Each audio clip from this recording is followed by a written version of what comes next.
Okay mga guys, so nandito na naman tayo sa ating YouTube channel, no, para magbigay ng balita, no. Balitang maiinit. Maiinit sa ngayon, lalong-lalo na sa West Philippine Sea. Ay, hindi pala balita 'to Hindi tayo nagbabalita kundi tayo nagbibigay ng reaction. Reaction, komentaryo ba? Komentaryo, comments diyan sa mga nangyayari sa ating bayan, lalong-lalo na sa West Philippine Sea. Dahil nga itong West Philippine Sea halos ano na tayo, sakupin ng mga Chekwa na mga nakakabwisit na yan. So ito bibigyan natin reaction to So pwede rin kayo mag-reaction dyan Okay? Itong bibigyan natin reaction ay galing kay John Reps. So please pakisubscribe sa kanya. And also siyempre don't forget to like and subscribe sa ating YouTube channel siyempre, no. So kung bago pa lang sa akin dito guys kung bago ka pa lang please like and subscribe na lang muna bago tayo mag-umpisa. Okay? Para masaya tayong lahat. Okay, itong pamagat ng ating ang bibigyan na reaction nito. Actual video Amerika nagpakawala ng rocket sa West Philippine Sea. Mga target sa pool, mga Javelin missile, mga HIMARS, mga talagang pangmalakas, pangmalupitang gamit panggera ng Amerika, no. So sinubukan diyan sa atin, no, dito sa loob mismo ng ating Pilipinas, ating bansa, kung paano natin tunawin yung mga incheck. Yan, nakakabwisit kasi naghahanda na sila. So mas mabuti pa mga guys, so umpisa na natin para makapag-reaction na tayo. Okay?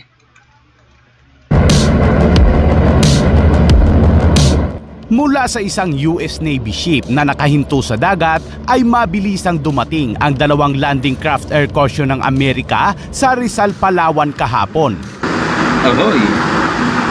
Lula ng mga ito ang High Mobility Artillery Rocket System o HIMARS at mabilisang ipinwesto. Yun!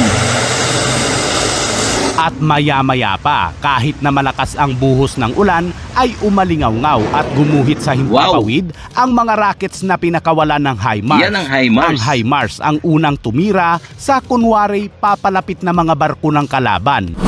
Wow! Wow! Wow, ang galing! Wow! Yun! Yun! Wow! Ang gaganda ng gamit to. At agad naman itong sinundan ng mga 105mm howitzer ng Philippine Marines para sa malapit na target sa dagat.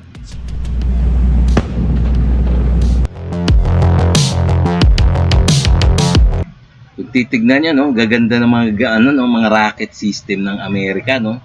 So talagang napaka high-tech talaga nitong ating kaalyado, lalong-lalo na US, no.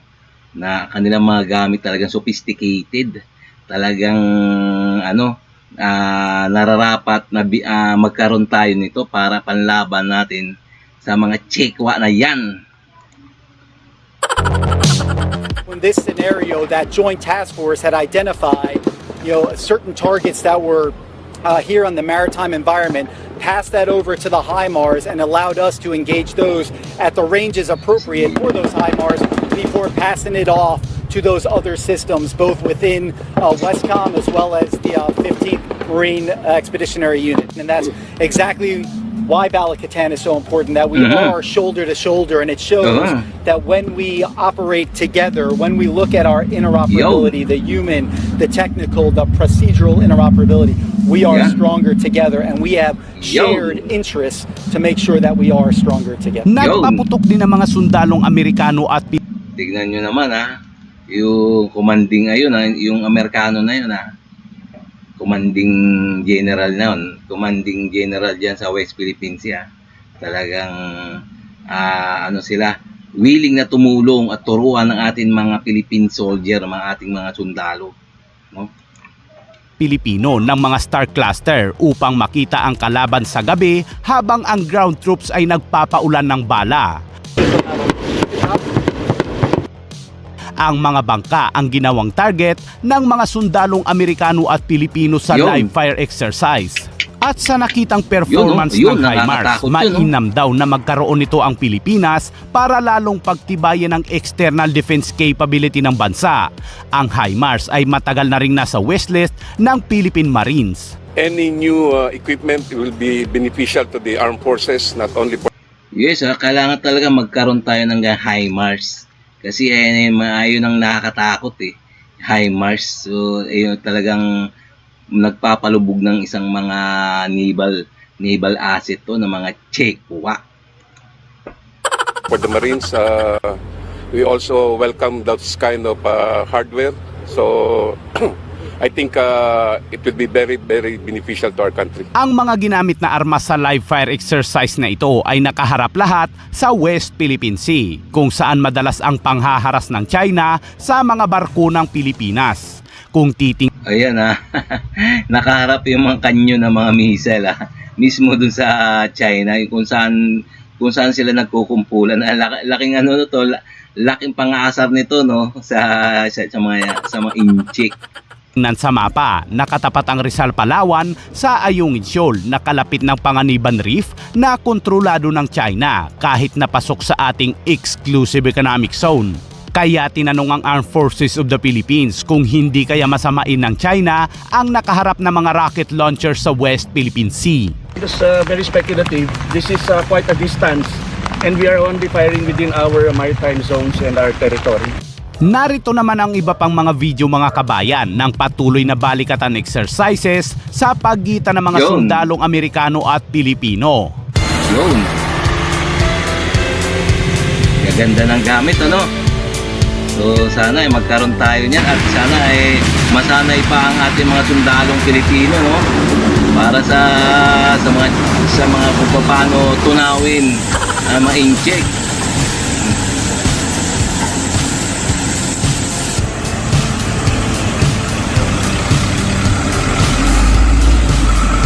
Love yan mga guys, ang gaganda ng gamit ng mga US forces.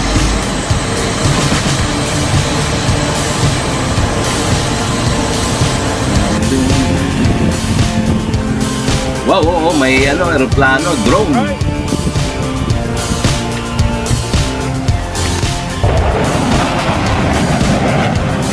Nagliliparan ng mga missile ng HIMARS. Wow, ang gaganda.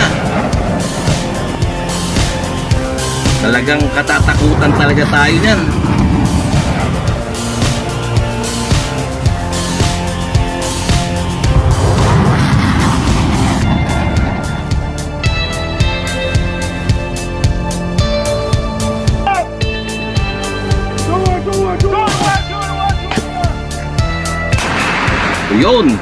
Yun yan sila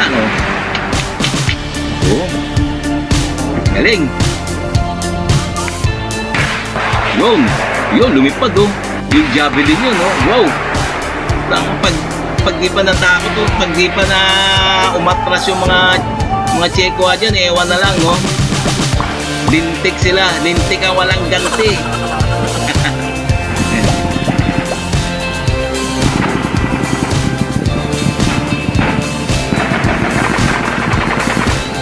Banatan talagang nagsasanay ng balikatan exercise. Talagang tutukan.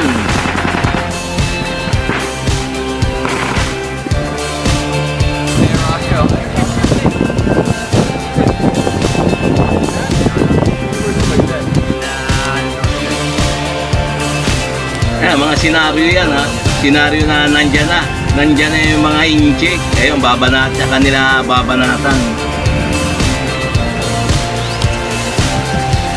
Yan forma pa lang formang forma lang.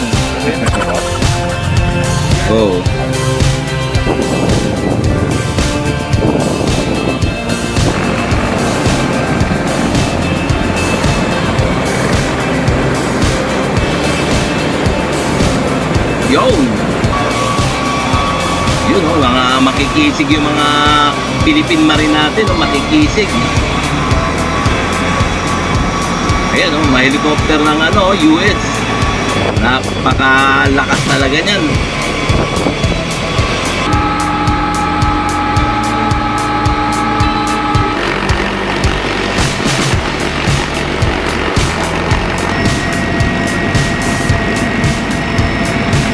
Yun. Aha. Yun.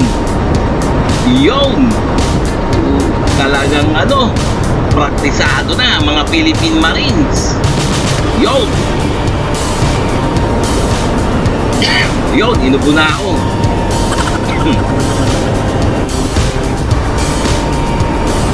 Wow.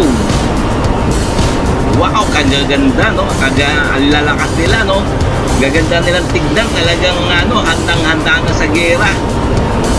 Wow. Yung mga incheck, ha? Wala silang ganyan. O, baka matakot na incheck na ganyan.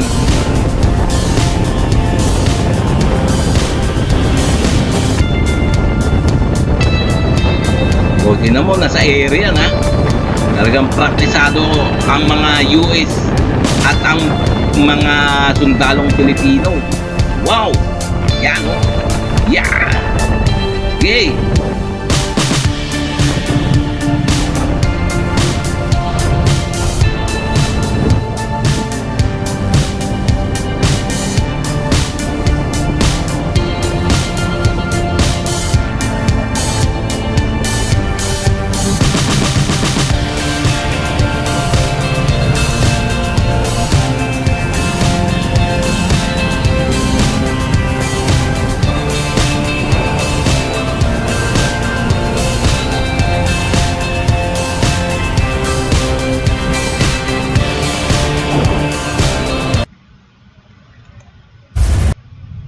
Okay mga guys, so nakakatuwang isipin at nakakatuwa silang tignan, no? Talagang sinasanay sila ng mga ating mga US counterpart, no, ng mga kung paano ang bawat galaw, kilos pag ano na, gera na, pagdating sa gera, pagdating na sa actual na gera laban sa mga inject na yan na mga visit, no? Dapat talaga matunaw na yan.